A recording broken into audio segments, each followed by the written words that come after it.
दोस्तों नमस्कार, मैं सतीश चौधरी अपने चैनल पर आपका स्वागत करता हूं। दोस्तों आज मैं आपको बताने वाला हूं जो रेलवे का ये टेक्नीशियन का रेलवे सीबीटी 2 सेकंड स्टेज का जो एग्जाम हुआ था और जो बेल्डर का जो सेकंड पार्ट हुआ था उसमें काफी लोगों का कमेंट आ रहा था कि सर ये आंसर की आई है, इसको हमको कुछ डाउट लग रहा है तो जो क्वेश्चन इनको क्लियर करिए सर। तो मैं ये एक बच्चे ने मुझे भेजा है तो मैं इसके हिसाब से आपको बताना चाहूंगा कि क्या क्वेश्चन है, कौन सा आंसर है। तो आगे बढ़ने से पहले आपसे बताना चाहूंगा कि अगर आप मेरे चैनल पर नए हैं तो चैनल को सब्सक्राइब करें, बेल आइकन को दबा के प्रेस करें, क्योंकि इस पर मैं आईटीआई से रिलेटेड जानकारी, बेल्डर से रिलेटेड जानकारी और ITI all information, campus collection और अप्रेंटिस, ये सारी जानकारी मैं इस चैनल पर आपको देता रहता हूँ। दोस्तों आगे बढ़ने से पहले ये पार्ट फर्स्ट है, इसको मैं पार्ट सेकंड पे जाता हूँ और पार्ट सेकंड को मैं इसमें सॉल्व करके आप लोगों को बताऊंगा कि सर कुछ लोगों का कमेंट था कि सर क्वेश्चन हमारे हिसाब से सही है लेकिन क्या हम इसमें ऑब्जेक्शन कर सकते हैं, तो इसलिए मैं ये क्वेश्चन वीडियो बना रहा हूँ। तो इसमें देखना है कि क्या क्वेश्चन कौन से में ऑब्जेक्शन आप कर सकते हो, किस ऑब्जेक्शन में आप ऑब्जेक्शन किस क्वेश्चन के लिए आप अप्लाई कर सकते हो। तो दोस्तों ये क्वेश्चन नंबर 1 है। क्वेश्चन नंबर 1 जो है ये आपका बाम दसिया लेफ्ट वर्ड टेक्निक जो गैस वेल्डिंग में होती है, लेफ्ट वर्ड टेक्निक उसे फोर हैंड भी कहते हैं। उसमें बिलो पाइप का एंगल तो 60 से 70 डिग्री के कोण पर होता है, लेकिन फिलर रॉड का एंगल बेल्ट लाइन से कितने डिग्री पर होता है। तो दोस्तों ये रेलवे के हिसाब से 30 से 40 डिग्री है, लेकिन आपका भी 30 से 40 डिग्री ही है। तो ये आंसर बिल्कुल राइट है। और क्वेश्चन नंबर 2 है, आर्क वेल्डिंग में वेल्डिंग केबल के अंतिम सिरे पर कौन सा यांत्रिक उपकरण लगाया जाता है जो इलेक्ट्रोड को वांछित स्थिति में क्लैंप करता है। तो ये आपका रेलवे के हिसाब से इलेक्ट्रोड होल्डर है। ये आपका क्वेश्चन बिल्कुल राइट है। तो ये क्वेश्चन बिल्कुल राइट है। अब चलते हैं क्वेश्चन नंबर 3 की तरफ। क्वेश्चन नंबर 3 है, आर्क विलो का प्रभाव। आर्क विलो का प्रभाव, आर्क विलो का प्रभाव यहां देख सकते हैं, आर्क विलो का प्रभाव पूर्णतः अनुपस्थित होगा। अनुपस्थित कब होगा? आर्क विलो का प्रभाव अनुपस्थित जब होगा जब आप डीसी, आपका जो वेल्डिंग है आपकी, आर्क विलो का प्रभाव पूर्णतः अनुपस्थित कब होगा? जब आप एसी वेल्डिंग करेंगे। तो क्योंकि एसी वेल्डिंग में आर्क विलो नहीं होता और डीसी वेल्डिंग में आर्क विलो होता है, तो इसलिए आप एसी वेल्डिंग करेंगे तो आर्क विलो का प्रभाव पूरी तरह से नहीं होगा। चौथा नंबर क्वेश्चन है, निक्षेप की परत चढ़ाते समय धातु को एक निश्चित गहराई से अधिक अंदर प्रवेश नहीं करना चाहिए, अन्यथा यह मूल धातु के साथ अपक्रिया करेगी तथा गुणों को परिवर्तित कर देगी। हार्ड फेसिंग विधि के लिए यह अधिकतम गहराई कितनी होती है? तो ये अधिकतम गहराई बिल्कुल राइट है, 0.5 mm। 0.5 mm से जब ज्यादा गहराई होगी तो ये मूल धातु के जो गुणधर्म है उनमें चेंजिंग आएगी। तो ये क्वेश्चन नंबर 4 बिल्कुल राइट है। क्वेश्चन नंबर 5 आता है, उस जोड़ का नाम बताइए जो ऐसे दो हिस्सों के बीच बनता है जिन्हें सिरों से जोड़ा जाता है और समकोण पर स्थित होते हैं। तो इसमें बहुत लोगों का कमेंट था सर हमने टी जॉइंट लगाया है, लेकिन टी जॉइंट इसमें नहीं लगेगा।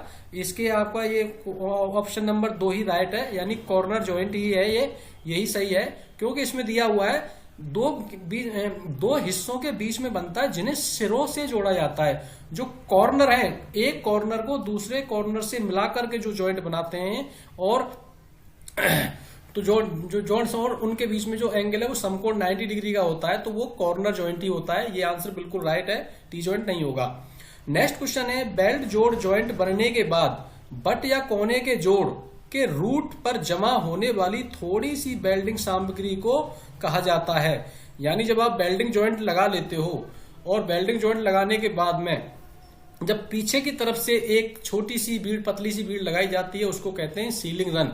देखो ये दो होते हैं, एक तो बैकिंग रन होता है, एक सीलिंग रन होता है। वेल्डिंग करने के बाद बैक साइड में लगाने वाला रन सीलिंग रन होता है और वेल्डिंग करने से पहले बैक साइड में लगाने वाला रन बैकिंग रन होता है। तो ये बिल्कुल राइट है, क्वेश्चन नंबर 6 का आंसर। धातुओं के जंक्शन, संयोजन स्थल और उस बिंदु के बीच दूरी को क्या कहा जाता है जहां पर वेल्ड धातु मूल धातु बेस मेटल के टॉ को स्पर्श करे? तो ये बिल्कुल राइट है, लेग की लंबाई, यानी टॉ और रूट के बीच की दूरी को हम लेग कहते हैं, लेग की लंबाई कहते हैं। क्वेश्चन नंबर 8 है, यदि सीम का गलनांक 0 डिग्री से अधिक सीम का गलनांक खाली जगह अधिक होगा तो पिघला हुआ एल्युमिनियम सीम की सतह पर ही ऑक्सीकृत हो जाएगा। यानी कि सीम का गलनांक ये 1930, यानी एल्युमिनियम ऑक्साइड, एल्युमिनियम का जो ऑक्साइड होता है उसका गलनांक होता है 1930। अगर 1930 से ज्यादा होगा तो ये है, इसलिए ये ऑप्शन 8 में बिल्कुल राइट है। क्वेश्चन नंबर 9 है, वृत्ताकार छिद्रों के माध्यम से वेल्डिंग द्वारा धातु के दो ओवरलैपिंग टुकड़ों को जोड़ने के लिए प्रयुक्त वेल्डिंग जोड़ को क्या कहा जाता है। अभी दो कोई धातु हैं, उनके बीच में ओवरलैप हो रहा है और बीच में से किसी जगह से आप वेल्ड कर रहे हैं, कोई छिद्र के माध्यम से वृत्ताकार छिद्र कर दिया, उससे माध्यम से वेल्डिंग कर रहे हैं, तो उसको कहते हैं फिलक जॉइंट। ये पूरी तरह से कहीं भी स्पॉट लगा करके कहीं भी हो सकता है, वो बिल्कुल राइट है। 9वां क्वेश्चन। क्वेश्चन नंबर 10 है, वेल्डिंग से संबंधित किसी क्रिया वेल्डिंग जोन या वेल्डिंग लाइन में बने खाली जगह में घटित होती है। तो ये वेल्डिंग की सभी क्रियाएं और जो होती हैं उनको कहते हैं पिघले हुए वेल्ड पूल में ही होती हैं। ये आंसर बिल्कुल राइट है। क्वेश्चन नंबर 11 है, एक ऐसी लौ है जिसमें ऑक्सीजन की मात्रा जलने के लिए एक पर्याप्त होती है कि इसमें ना तो ऑक्सीकरण होता है और ना ही अपचयन होता है। तो ये जो है आपका फ्लेम होता है वो कार्बोराइजिंग न्यूट्रल फ्लेम होता है, यानी उदासीन लौ। ये बिल्कुल राइट है। न्यूट्रल फ्लेम ऐसा होता है जो कि इसमें ना तो ऑक्सीकरण होता है ना अपचयन होता है। तो 11 का क्वेश्चन, 11 नंबर क्वेश्चन जो है बिल्कुल राइट है, उदासीन लौ। क्वेश्चन नंबर 12 आता है, प्लाज्मा वेल्डिंग टार्च में टंगस्टन इलेक्ट्रोड खाली जगह से बने हुए नोजल के भीतर स्थिर होता है। जो टंगस्टन प्लाज्मा आर्क वेल्डिंग में जो टंगस्टन का इलेक्ट्रोड क्लैंप होता है जो लगता है, वो नोजल के भीतर जो होता है वो किस पे लगा, कॉपर। तो वो जो है कॉपर का बना होता है। Next question, question number 13, DC welding में जब आर्क चुंबकीय गड़बड़ी के कारण अपने नियमित पथ से विचलित होता है तो इस होने वाली त्रुटि को कहा जाता है आर्क ब्लो। और एक बात ध्यान रखना, आर्क ब्लो हमेशा डीसी वेल्डिंग में ही होता है और किस रीजन से होता है, चुंबकीय, आर्क के चुंबकीय प्रभाव के कारण होता है। तो क्वेश्चन नंबर 13 का ऑप्शन 3 राइट है, आर्क ब्लो। क्वेश्चन नंबर 14 है, गैस वेल्डिंग में प्रयुक्त सभी ईंधन गैसों में से उभयनिष्ठ गुण होता है। उन सभी को दहन में मदद करने के लिए आवश्यकता होती है। यानी जो ज्वलनशील गैसें हैं वो सब में वो आग पकड़ने का, आग जलने का, जो ज्वलनशील गैसें हैं वो जो जल रही हैं उनको दहन में मदद करने का जो काम करती है वो ऑक्सीजन है। यानी ऑक्सीजन के बिना आग नहीं लगेगी और ऑक्सीजन एक सपोर्टिंग गैस होती है, तो ये इसमें ऑक्सीजन। क्वेश्चन नंबर 15, यदि जोड़ की निचली सतह पर वेल्डिंग सामग्री जमा हो जाए और वेल्डिंग फलक क्षैतिज हो तो इस कौन सी स्थिति बनेगी, ये ओवरहेड स्थिति बनेगी। बिल्कुल राइट है। क्वेश्चन नंबर 16 है, पीतल की इलेक्ट्रिक आर्क वेल्डिंग के लिए पश्चिम यानी रिवर्स पोलैरिटी का चयन करने की अनुशंसा क्यों दी जाती है? क्योंकि मूल धातु को कम ऊष्मा मिलेगी और सतह का ऑक्साइड वोल्टेज द्वारा साफ कर दिया जाएगा। ऑप्शन नंबर 3 बिल्कुल राइट है। Next question, question number 17, 3 mm तक मोटाई की प्लेटों के लिए किस प्रकार के बेल्ट जोड़ जॉइंट उपयोग किए जाते हैं? तो 3 mm तक की मोटाई के लिए आपका बंद बट जॉइंट, इसमें आपको रूट गैप देने की आवश्यकता नहीं है। तो तीसरा क्वेश्चन बिल्कुल राइट है, यानी बंद butt joint, closed butt joint जिसे इंग्लिश में कहते हैं। क्वेश्चन नंबर 18 है, शुद्ध टंगस्टन इलेक्ट्रोड कम से कम 90.7% शुद्धता वाले टंगस्टन पाउडर को सिंटर करके बनाए जाते हैं, उनका गलनांक होता है। देखिए इसमें ऑप्शन 3500, 3380, 3000, 3600। 3600 तो बिल्कुल नहीं है, 3300 बिल्कुल नहीं है और ये 3380 है। ये टंगस्टन का गलनांक इनके हिसाब से है, क्योंकि और जो बुकों में भी मिलता है तो 34 से 10 तक मिलता है। 3410 जो होता है गलनांक, लेकिन 3410 नहीं है तो 3380 लिया है, क्योंकि हो सकता है किसी बुक में 3380 भी हो। 30 डिग्री का वेरिएशन है इसमें, तो इसके हिसाब से भी ये 3380, ऑप्शनों के हिसाब से 3380 सही है। कुछ कैंडिडेट बोल रहे थे सर 3500 भी कहीं कहीं देखने को मिलता है, लेकिन 3500 ज्यादा सही हम नहीं कह सकते, क्योंकि 3410 है वो एक स्टैंडर्ड है, लेकिन अब 3410 की बजाय 3380 ही ज्यादा बेटर है। इसलिए ये रेलवे का क्वेश्चन जो है बिल्कुल राइट है, 3380 ही होगा। नेक्स्ट क्वेश्चन, ढलवा लोहे कास्ट आयरन की सीआई वेल्डिंग करते समय प्रयुक्त यंत्रीय इलेक्ट्रोडों के विभिन्न प्रकार कौन से हैं? आपके ये इलेक्ट्रोड जो विभिन्न प्रकार है, सिलिकॉन, फास्फोरस, निकिल, तो ये मोनल, निकिल, कांसा। ये चौथा क्वेश्चन बिल्कुल राइट है। चलते हैं क्वेश्चन नंबर 20 पर। क्वेश्चन नंबर 20 है, निम्नलिखित में से कौन सा वेल्डिंग जोड़ के किनारे वेल्डिंग जॉइंट एज का सर्वाधिक आम प्रकार है। निम्नलिखित में से कौन सा वेल्डिंग जोड़ के किनारे वेल्डिंग जॉइंट एज का सर्वाधिक आम प्रकार है। ये आपका बी प्रकार, ये बी प्रकार ज्यादातर सर्वाधिक है। एस तो होता ही नहीं है, यू और जे बहुत रियल केस में होते हैं, बी ही ज्यादातर होता है। क्वेश्चन नंबर 21, गैस वेल्डिंग में अधिकतम ऊष्मा सबसे गर्म बिंदु खाली जगह के ठीक सामने होती है। तो गैस वेल्डिंग में सबसे ज्यादा हीटेड पॉइंट रहता है, सबसे हॉटेस्ट पॉइंट जो रहता है ये इनर कोन के जस्ट सामने होता है, यानी आंतरिक शंकु, ये इनर कोन में के सामने होता है। इसको आंतरिक शंकु मतलब इनर कोन, तो सबसे हॉटेस्ट पॉइंट उसके सामने होता है। नेक्स्ट क्वेश्चन है क्वेश्चन नंबर 22, बंधनकारी बाइंडिंग तथा अभिघटे प्लास्टिसाइडिंग पदार्थ हैं जो लगाई गई कोटिंग लेपन को इलेक्ट्रोड के मुख्य तार कोर वायर के चारों ओर मजबूती से चिपकने में सहायता करते हैं। ये होता है सोडियम और पोटेशियम सिलिकेट।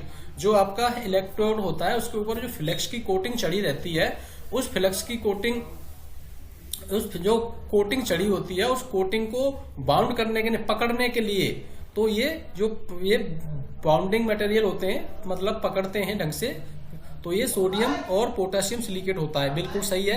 क्वेश्चन नंबर 23 है, 3F निम्नलिखित में से किस जोड़ की स्थिति को दर्शाता है। फिलिट, ग्रूव, स्टेट, राउंड, ये फिलिट को ही दर्शाता है। बिल्कुल सही है। क्वेश्चन नंबर 24 है, वेल्डिंग मशीन से धारा का प्रवाह करने वाली लाइन को कहा जाता है। लाइन मतलब ये वेल्डिंग केबल की बात कर रहे हैं, और वेल्डिंग केबल को लीड भी हम कहते हैं। तो ये क्वेश्चन 24 भी बिल्कुल राइट है। क्वेश्चन नंबर 25 है, कार्बन इलेक्ट्रोड को सामान्यतः खाली जगह की तरह वर्गीकृत किया जाता है। कार्बन इलेक्ट्रोड को गैर व्ययशील इलेक्ट्रोड यानी नॉन कंज्यूमेबल इलेक्ट्रोड होता है कार्बन इलेक्ट्रोड। तो ये ऑप्शन 2 राइट है क्वेश्चन नंबर 25 का। क्वेश्चन नंबर 26 है, गैस वेल्डिंग में दहन का पहला चरण एसिटिलीन और ऑक्सीजन के बीच होता है। यानी दहन का जो फ्लेम है, फ्लेम में जो दहन होता है वो पहले चरण में दो चरणों में होती है, लेकिन पहले चरणों में क्या होता है, ऑक्सीजन और एसिटिलीन के बीच में होता है। उसके बाद दहन का दूसरा चरण जो होता है वो ऑक्सीजन और कार्बन डाइऑक्साइड के बाद ऑक्साइड पे होता है। तो ये क्वेश्चन बिल्कुल राइट है। क्वेश्चन नंबर 27 है, कार्बन के आर्क दोषों के मामले में किया जाने वाला सुधार कार्य ग्रुप को भरने के लिए 2 mm व्यास के इलेक्ट्रोडों का उपयोग करके वेल्ड के ऊपरी हिस्से पर एक पतली स्ट्रीगर बीड जमा करना है। मतलब जो आर्क वेल्डिंग की है उसमें एक दोष आया हुआ है, तो वो दोष के कौन से दोष के लिए 2 mm मोटी इलेक्ट्रोड पतली सी बीड लगाते हैं। तो ये क्रैक, ओवरलैप, स्पैटर, ये कोई मतलब नहीं है। कहीं के जब हम मैक्सिमम ज्यादा करंट होता है हमारा, तो अंडरकट जो आते हैं उस अंडरकट को एक पतली सी बीड के 2 mm की व्यास की बीड से पतली बीड लगा देते हैं अंडरकट को फिल करने के लिए। तो ये इसमें अंडरकट राइट है। दोस्तों ये वीडियो थोड़ी लंबी जरूर होगी, लेकिन आप इससे अंदाजा लगा सकते हैं आपने कौन से क्वेश्चन गलत किए हैं और क्या सही है। तो ये आपके लिए बहुत हेल्पफुल है, इसलिए थोड़ा मैं इसमें आपको समय दे रहा हूं कि कई लोगों का कमेंट आया है, इसलिए मैं आपको बता रहा हूं। क्वेश्चन नंबर 28 है, पाइपों के किनारे बनाने एज प्रिपरेशन की विधि का चयन करते हैं तो किस कारकों विचारों पर किया जाना चाहिए। अगर आप पाइप की वेल्डिंग कर रहे हैं तो उसके एज प्रिपरेशन जो करते हैं पाइप की, तो पाइप की एज प्रिपरेशन करते समय एक तो पाइप के व्यास का ध्यान रखना है आपको, और दूसरी बात पाइप की जो बॉल थिकनेस है उसकी मोटाई कितनी है उसको ध्यान में रख के एज प्रिपरेशन की जाएगी। तो क्वेश्चन नंबर 28 का एक बिल्कुल राइट है। क्वेश्चन नंबर 29 है, ढलवा लोहे कास्ट आयरन की वेल्डिंग करते समय किस फिलर रोड का आसान यांत्रिक गुणों की वजह से उसका प्रयोग किया जाता है, सिलिकॉन। नेक्स्ट क्वेश्चन नंबर 30 है, गैस रेगुलेटर के अंदर का दाब बढ़ता है जो खाली जगह और वाल्व को उस तक धकेलता है जिससे यह जुड़ा रहता है, यानी डायाफ्राम। बिल्कुल राइट है। क्वेश्चन नंबर 31, भू अभिगम के संबंध में वेल्ड फलक के नीचे वेल्डिंग जॉइंट लाइन की स्थिति को इंगित करता है, यानी वेल्डिंग स्थिति। बिल्कुल सही है। आप क्वेश्चन नंबर 32, आर्क की तीव्र गर्मी सीधे आर्क और इलेक्ट्रोड के बीच के नीचे आने वाले जॉब के एक छोटे से हिस्से को तुरंत ही पिघला देती है, उस छोटे से हिस्से को क्या कहा जाता है। यानी इसका कहने का मतलब है जो आर्क है, जैसे आप वेल्डिंग करते हो, वेल्डिंग करने के बाद इलेक्ट्रोड की टिप के नीचे जो आर्क जनरेट होती है, उस टिप के नीचे जो एरिया है जहां आर्क जनरेट होती है उसको तुरंत पिघला देती है, उसको कहते हैं हम मोल्टन पूल, यानी पिघला हुआ पूल, मोल्टन पूल कहते हैं उसको। तो क्वेश्चन नंबर 2 बिल्कुल राइट है 32 का। क्वेश्चन नंबर 33 है, निम्नलिखित में से कौन सा फिलेट वेल्ड का प्रकार नहीं है। तो स्टीप, उत्तल भी फ्लैट में आता है, अवतल भी, फ्लैट भी, और ये स्टीप नहीं है, तो ये भी बिल्कुल राइट है।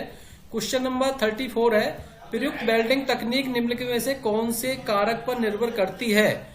प्रयुक्त वेल्डिंग तकनीक निम्न में से कौन से कारक पर निर्भर करती है? सामग्री की आकृति और आकार पर इससे कोई मतलब नहीं है। वेल्डिंग की जाने वाली सामग्री के प्रकार और मोटाई पर, जिस मेटल को आप वेल्डिंग कर रहे हैं उस मेटल का प्रकार, किस प्रकार का वो मेटल है और कितनी उसकी थिकनेस है, इस पर डिपेंड करती है। तो 34 नंबर का क्वेश्चन 2 बिल्कुल राइट है। 35 क्वेश्चन है, किस प्रकार की इलेक्ट्रोड कोटिंग लकड़ी के रस और आटे युक्त सामग्री से बनी होती है? ये सेल्यूलोजिक कोटिंग, बिल्कुल सही है आपका। तो आगे 36 क्वेश्चन है, वेल्डिंग में वायुमंडल में प्रथम अभिक्रिया के फलस्वरूप कौन सी गैसें उत्पन्न होती हैं? वेल्डिंग में वायुमंडल में प्रथम अभिक्रिया के फलस्वरूप कौन सी गैसें उत्पन्न होती हैं और द्वितीयक लौ उत्पन्न करने के लिए ऑक्सीजन और एसिटिलीन के साथ संयुक्त होती हैं? तो ये कार्बन मोनोक्साइड और हाइड्रोजन।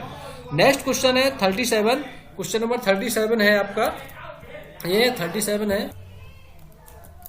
नेक्स्ट क्वेश्चन है आपका, जीएमए वेल्डिंग में यानी गैस मेटल आर्क वेल्डिंग में ज्यादातर प्रकार के विद्युत स्रोत का प्रयोग किया जाता है, यानी अचर वोल्टेज। ये मेरे को एक कमेंट करके एक बच्चे ने पूछा था, यानी अचर वोल्टेज यानी कांस्टेंट वोल्टेज, ये कांस्टेंट वोल्टेज होगा, बिल्कुल राइट है। उसके बाद और अचर वोल्टेज है, अगर ये कांस्टेंट वोल्टेज है तो बिल्कुल सही है। तो अचर का मुझे थोड़ा इंग्लिश नहीं पता, इसका हिंदी अचर का इंग्लिश में क्या कहते हैं, तो ये कांस्टेंट वोल्टेज होगा। तो कांस्टेंट वोल्टेज जो जीएमए मिग वेल्डिंग में या जीएमए वेल्डिंग में जो हमारा पावर सोर्स होता है वो कांस्टेंट वोल्टेज पर काम करता है। क्वेश्चन नंबर 38 है, सामान्यतः प्रयोग किए जाने वाले किस प्रकार के इलेक्ट्रोडों पर टाइटेनियम डाइऑक्साइड आधारित कोटिंग होती है? यानी रूटाइल इलेक्ट्रोड, बिल्कुल राइट है। क्वेश्चन नंबर 39 है, एक ऑक्सीकारक लौ में आंतरिक शंकु खाली जगह होना चाहिए। ऑक्सीकारक लौ का मतलब है आपका न्यूट्रल फ्लेम होता है, कार्बोराइजिंग, ये ऑक्सीडाइजिंग फ्लेम, ऑक्सीकारक फ्लेम होता है, ऑक्सीडाइजिंग फ्लेम को कह रहा है ये ऑक्सीकारक। तो इसमें जो हमारा इनर कोन होता है वो छोटा होता है, सबसे छोटा इनर कोन इसी में होता है। क्वेश्चन नंबर 40 है, बट जॉइंट बनाकर पाइपों को वेल्ड करते समय प्रयोग की जाने वाली विभिन्न स्थितियों के रूप में जाना जाता है। तो ये 1G, 2G, 5G और 6G, ये सारी जो वेल्डिंग है, ये पोजीशन है, ये पाइप वेल्डिंग की होती हैं। तो क्वेश्चन नंबर 40 का भी थर्ड ऑप्शन बिल्कुल राइट है। क्वेश्चन नंबर 41 है, जीएमए वेल्डिंग में सपाट सतहों के लिए खाली जगह गैस के प्रवाह की आवश्यकता होती है। तो ये सपाट सतहों के लिए गैस की प्रवाह की आवश्यकता अपेक्षाकृत अधिक होती है। देखिए इसमें थोड़ा समझने का अंतर है। जीएमए वेल्डिंग आप जब कर रहे हैं, अगर टी जॉइंट आप लगा रहे हैं या कॉर्नर जॉइंट आप लगा रहे हैं, तो उसमें दोनों प्लेटें जो आपका वेल्डिंग गन है वो आपकी दोनों प्लेटों के बीच में है। तो आपका जो गैस जो होगी उसमें इनर्ट गैस जो यूज हो रही है, CO2 हो या CO2 तो सक्रिय गैस होती है, कोई बात नहीं, CO2 भी यूज होती है या आर्गन या हीलियम। तो अगर वो फ्लैट यानी कोई बट जॉइंट है उसकी अपेक्षा और कोई फिलेट वेल्ड है उसकी अपेक्षा, तो फिलेट वेल्ड में अपेक्षाकृत कम फ्लो भी होगा तब भी चल जाएगा। लेकिन आपका जो सपाट है, ये सपाट है, इसका मतलब फ्लैट है, हॉरिजेंटल सपाट मतलब समतल है, इसमें कोई ना तो टी जॉइंट है, ना इसका कॉर्नर जॉइंट है, ना ये लैप जॉइंट है। तो इसमें अपेक्षाकृत अधिक गैस का फ्लो की आवश्यकता होती है। ये क्वेश्चन बिल्कुल राइट है। क्वेश्चन नंबर 42 है, रेगुलेटर में स्प्रिंग खाली जगह बाल्ब से जुड़े हुए एक लचीले रबड़ के डायाफ्राम पर दबाव आरोपित करती है, यानी समान दाब, बिल्कुल राइट है। क्वेश्चन नंबर 43 है, उदासीन लौ। उदासीन लौ का मतलब है यहाँ पे न्यूट्रल फ्लेम। न्यूट्रल फ्लेम का उपयोग सामान्यतः निम्नलिखित में से वेल्डिंग के लिए नहीं किया जाता। तो न्यूट्रल का प्रयोग तांबे के लिए किया जाता है, माइल्ड स्टील के लिए किया जाता है, गैल्वेनाइज आयरन के लिए नहीं किया जाता। क्वेश्चन बिल्कुल राइट है। क्वेश्चन नंबर 44 है, what is the distortion that causes shrinkage to take place along the belt known as longitudinal. जो श्रिंकेज फोर्स के कारण जो डिस्टोर्शन आएगा अलोंग लंबाई में वो होता है longitudinal distortion. Next question 45, welding निम्नलिखित विधियों में से कौन सी गैर संलयन यानी नॉन फ्यूजन वेल्डिंग विधि है? Arc welding, force welding, stud welding, ये प्रतिरोध वेल्डिंग यानी रेजिस्टेंस वेल्डिंग जो है वो नॉन फ्यूजन वेल्डिंग में आती है, ये थ्रेशर वेल्डिंग होती है। क्वेश्चन नंबर 46, रन ऑन और रन ऑफ प्लेट का मुख्य रूप से किस लिए प्रयोग किया जाता है? आर्क ब्लो के बचने के लिए, बिल्कुल राइट है। क्वेश्चन नंबर 47 है, यदि पाइप की अक्ष खाली जगह स्थिति में और बेल्ट जॉइंट क्षैतिज तल में हो तो पाइप में बनाए गए बट जॉइंट में पाइप वेल्डिंग 2G स्थिति में की जाती है।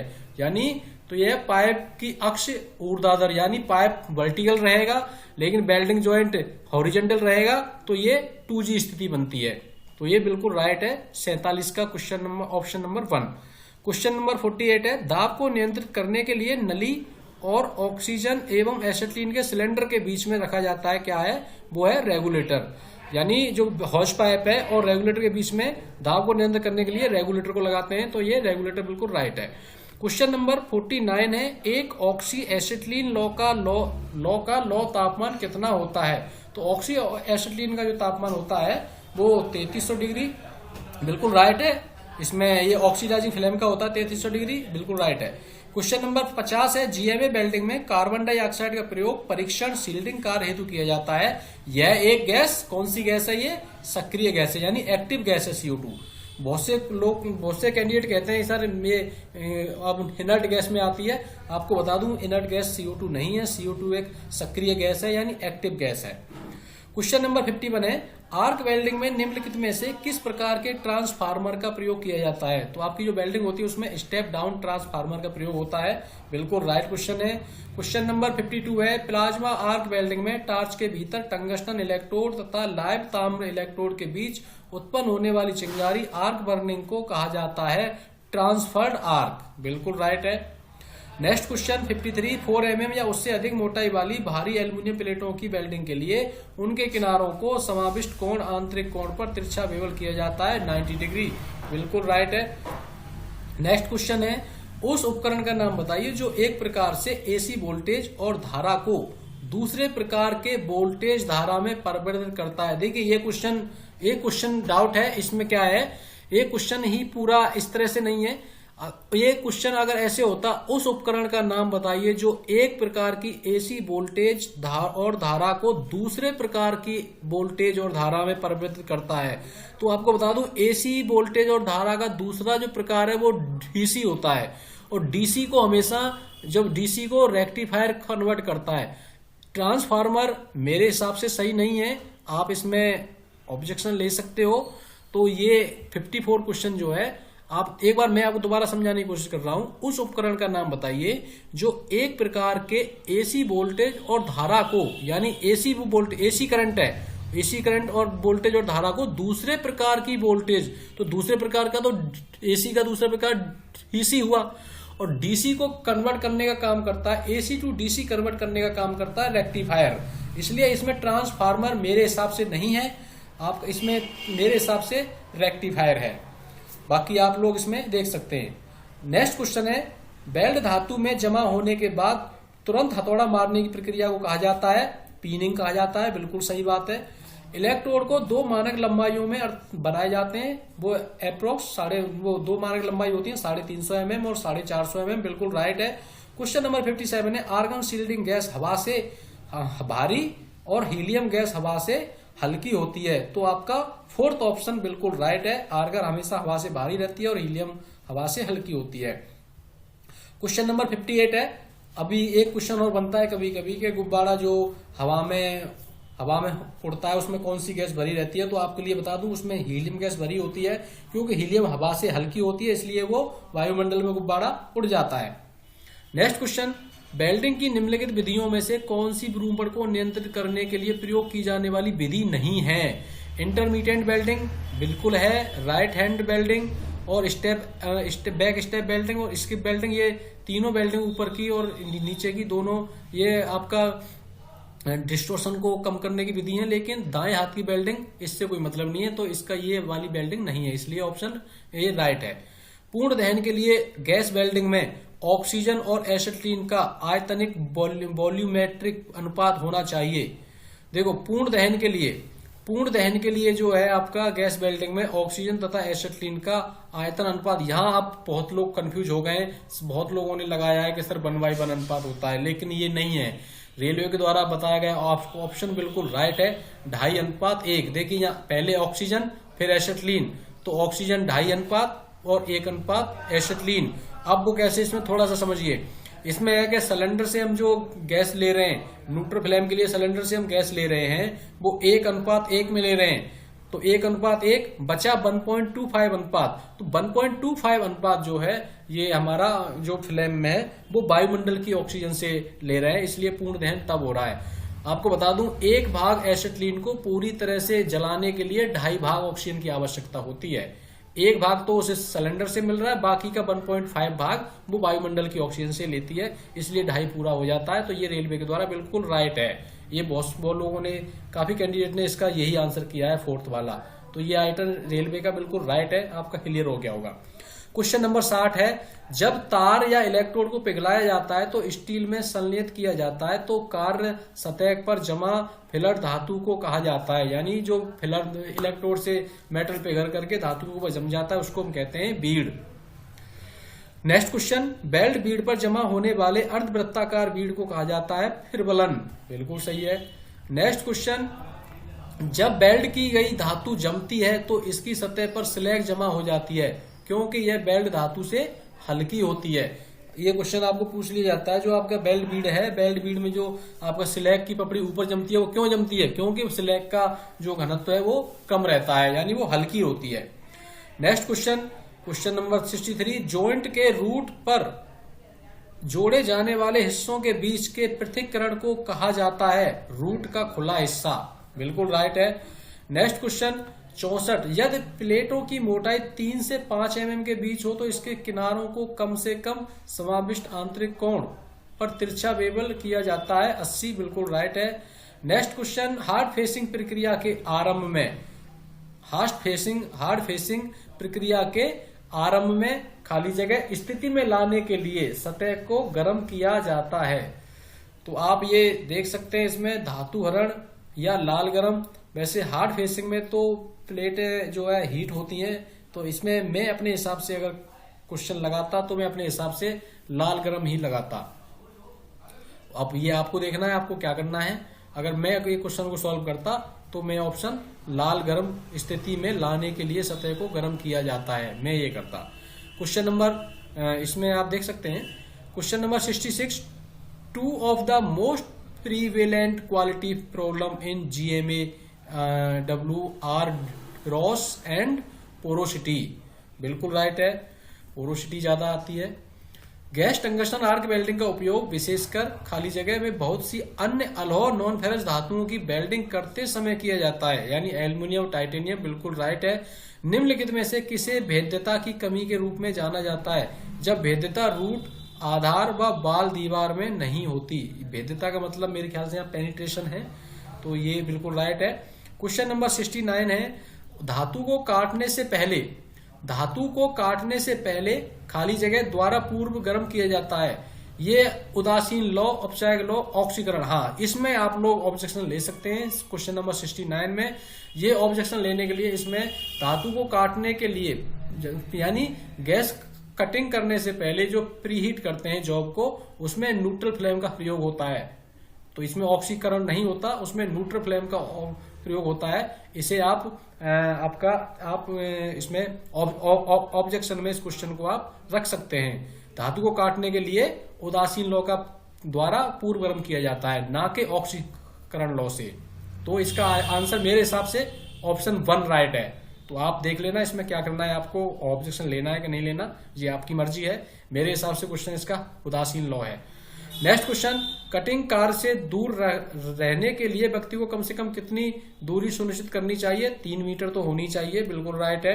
क्वेश्चन नंबर 71 है, पीतल में ऑक्सी एसिटिन वेल्डिंग करते समय ऑक्सीकारक लॉ इस्तेमाल क्यों किया जाता है? हाँ, अब पीतल की वेल्डिंग के लिए ऑक्सीडाइजिंग फ्लेम का प्रयोग क्यों किया जाता है? क्योंकि मैं आपको बता दूं, पीतल की जो वेल्डिंग होती है, पीतल में जिंक तथा कॉपर होता है, और जिंक तथा कॉपर 2 धातुओं का मिश्रण बन के पीतल बनता है। तो जब हम पीतल की वेल्डिंग करते हैं न्यूट्रल फ्लेम से किसी और फ्लेम से, अगर ऑक्सीडाइजिंग फ्लेम यूज नहीं करेंगे तो क्या होगा, जब टेम्परेचर, जस्ते का टेम्परेचर 419 डिग्री होता है, तो जैसे ही टेम्परेचर 419 तक पहुंचेगा तो जस्ता पिघलने लग जाएगा। लेकिन तांबा 1083 होता है तो वो नहीं पिघलेगा। और जब टेम्परेचर 1083 तक पहुंचेगा तो उस टेम्परेचर पर आते आते जस्ता एक गैस में हवा बन के उड़ने लगता है, जस्ता बचता ही नहीं है, वो ऑक्सीडाइज हो जाता है पूरी तरह से। तो तो इसलिए इसमें अगर हम ऑक्सी कारक लॉ का प्रयोग करेंगे तो ऑक्सी कारक यानी ऑक्सीडाइजिंग जो फ्लेम यूज करेंगे तो फ्लेम की जो एक्सिस ऑक्सीजन है वो जस्ते से मिलके जिंक ऑक्साइड बना देगी, और जिंक ऑक्साइड का मेल्टिंग पॉइंट लगभग कॉपर के मेल्टिंग पॉइंट के बराबर होता है। इसीलिए इसमें ऑक्सीडाइजिंग का प्रयोग किया जाता है पीतल की वेल्डिंग के लिए। तो इसमें ऑप्शन बिल्कुल राइट है 71। तो बहुत लोगों ने कुछ और लगाया है, लेकिन इसका रेलवे का जो 71 क्वेश्चन का तीसरा ऑप्शन बिल्कुल सही है। वेल्डिंग मशीन में प्रत्यावर्ती धारा को दिष्ट धारा में बदलने के लिए रेक्टिफायर का प्रयोग किया जाता है। ये क्वेश्चन बिल्कुल राइट है। नेक्स्ट क्वेश्चन, जब लौ को बुझाए बिना किसी विशेष वेल्डिंग टॉर्च हेड के लिए सर्वाधिक संभव निर्वहन वेग प्राप्त किया जाता है तो प्राप्त होती है ऑक्सीकारक लॉ यानी ऑक्सीडाइजिंग फ्लेम। बिल्कुल राइट है। जीटीए वेल्डिंग में एसी आर्क के साथ स्थिरता बनाए रखने के लिए उच्च आवृत्ति इकाई यानी हाई फ्रिक्वेंसी यूनिट का प्रयोग किया जाता है। बिल्कुल राइट है। यदि सभी विधियां आर्क ब्लो को नियंत्रित करने में विफल हो जाती है तो व्यक्ति को फिर एंड में एसी करंट अप्लाई लेना चाहिए। यानी डीसी वेल्डिंग में हमेशा आर्क ब्लो आता है, उसको कम कर सकते हैं या पूरी तरह फिनिश नहीं कर सकते। तो अगर फिर भी सारे ऑप्शन लगाने के बाद भी अगर आर्क ब्लो की समस्या खत्म नहीं हो रही है तो फिर आपको एसी वेल्डिंग से एसी वेल्डिंग करनी चाहिए। तो दोस्तों ये 75 क्वेश्चन थे। इसमें 2-3 क्वेश्चन जो मैंने बताए हैं उनमें आप ऑब्जेक्शन ले सकते हो। तो आशा करता हूं कि आपको ये सारे क्वेश्चन क्लियर हो गए होंगे, और आने वाली जो वैकेंसी रेलवे की है जो 1 महीने बाद आने वाली है, बहुत बड़ी वैकेंसी आने वाली है, उसके लिए आप मेरे चैनल से तैयारी कर सकते हैं। और इसी के साथ मैं आप लोगों से बताना चाहूंगा, क्योंकि वीडियो बहुत लंबी हो जाएगी और इस तरह से आप लोग ये काफी लोगों का कमेंट था तो मैंने ये वीडियो बनाना शुरू करा। तो आप अपना मैच कर सकते हैं और जो 2-3 क्वेश्चन है उनमें आप ऑब्जेक्शन मेरे हिसाब से आप ले सकते हैं। Thank you very much.